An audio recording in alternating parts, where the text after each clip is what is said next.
अगर आप कनाडा में रहते हैं और आपके बच्चे विदेश में पैदा हुए हैं तो ये खबर आपकी जिंदगी बदल सकती है। जी हाँ, कनाडा की सरकार ने एक नया बिल पेश किया है और इस बिल का नाम है बिल C3। ये जो बिल है वो अब हजारों भारतीय परिवारों को नागरिकता देने का रास्ता खोल सकता है। पुराने कानून की वजह से जो लोग सालों से परेशान थे उनके लिए अब राहत की बड़ी उम्मीद है। तो आज की इस वीडियो में हम बताएंगे कि आखिर ये नया कानून क्या है, किन लोगों को इससे फायदा होने वाला है और आपको क्या करना चाहिए। सब कुछ आपको बताएंगे बहुत आसान भाषा में। नमस्कार, मेरा नाम है नेहा उपाध्याय और आप देख रहे हैं NBT टेक। 2009 में एक कानून आया था जिसे कहा जाता है फर्स्ट जनरेशन लिमिट। इसका मतलब ये था कि अगर कोई कनाडा का नागरिक है लेकिन वो खुद कनाडा के बाहर पैदा हुआ था तो वो अपने विदेश में जन्मे बच्चे को कनाडा की नागरिकता नहीं दे सकता था। एग्जाम्पल के लिए मान लीजिए आप भारतीय मूल के हैं, आपको कनाडा की सिटीजनशिप यानी कि नागरिकता मिल गई, लेकिन आप खुद इंडिया या फिर UAE में पैदा हुए थे। अब अगर आपका बच्चा दुबई या फिर इंडिया में पैदा होता है तो उसे कनाडा की नागरिकता नहीं मिलती थी। यही नहीं, अगर आपने किसी बच्चे को विदेश में गोद लिया है तो भी आप उसे नागरिकता नहीं दे सकते थे। यह कानून कई परिवारों के लिए बहुत परेशानी का कारण भी बना। अब नई इमिग्रेशन मिनिस्टर ने जो नया बिल पेश किया है, बिल C3, वो इस पुराने नियम को पूरी तरह से हटा देगा। ये बिल कहता है कि अगर पहले वाला फर्स्ट जनरेशन नियम नहीं होता तो जिन्हें नागरिकता मिलती अब उन्हें ऑटोमेटिक सिटीजनशिप दे दी जाएगी।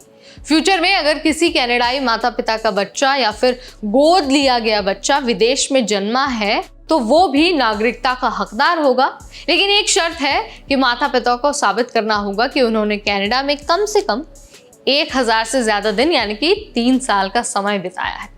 जनवरी 2024 में एक कनाडाई कोर्ट ने इस पुराने कानून को असंवैधानिक यानी कि अनकॉन्स्टिट्यूशनल करार दिया था। कोर्ट ने कहा कि यह कानून आज की रियलिटी से मेल नहीं खाता है। सरकार ने इस फैसले को चैलेंज भी नहीं किया, यानी कि वो खुद भी इस बदलाव के पक्ष में थी। मार्च 2024 में भी ऐसा ही एक बिल लाया गया था, लेकिन किसी कारण से वो पास नहीं हो पाया था।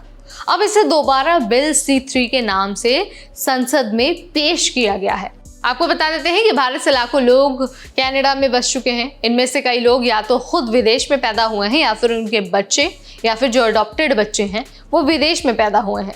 ऐसे परिवारों को अब PR यानी कि परमानेंट रेजिडेंसी या फिर जो वर्क परमिट है उसकी चिंता नहीं करनी पड़ेगी, सीधे नागरिकता का रास्ता खुल जाएगा। बच्चों की एजुकेशन, हेल्थ केयर और फ्यूचर तीनों अब पहले से भी कहीं ज्यादा सिक्योर होगा, खास तौर पर उन लोगों के लिए जो इंडिया, UAE, US या फिर किसी और देश में बच्चों को गोद लेते हैं या फिर वहां पर उन बच्चों का जन्म होता है। लेकिन हर अच्छी चीज के साथ कुछ सवाल तो उठते हैं, ये तो लाजमी है। इमिग्रेशन एक्सपर्ट्स ने कहा है कि अगर ये बिल पास हो गया तो नागरिकता के एप्लीकेंट्स काफ़ी बढ़ सकते हैं। इससे कनाडा के इमिग्रेशन कोटा पर दबाव पड़ सकता है, ख़ास तौर पर उन लोगों पर असर पड़ सकता है जो अभी टेम्पररी फॉरेन वर्कर्स हैं या फिर जो हाउसिंग या फिर जो इंफ्रास्ट्रक्चर है उस सेक्टर में काम कर रहे हैं। लेकिन सरकार ने भी यहाँ पर साफ कह दिया है कि जैसे ही बिल पास होगा वो इसे जल्दी से जल्दी लागू करेंगे। तो भाई, बिल C3 सिर्फ एक कानून नहीं है बल्कि हजारों भारतीय परिवारों की उम्मीद भी है। अगर आप कनाडा में रहते हैं और आपके बच्चे विदेश में पैदा हुए हैं या फिर आप एडॉप्शन की सोच रहे हैं तो ये आपके लिए एक बड़ा मौका हो सकता है। अब देखना ये है कि ये बिल कब पास होता है और कब लागू होता है।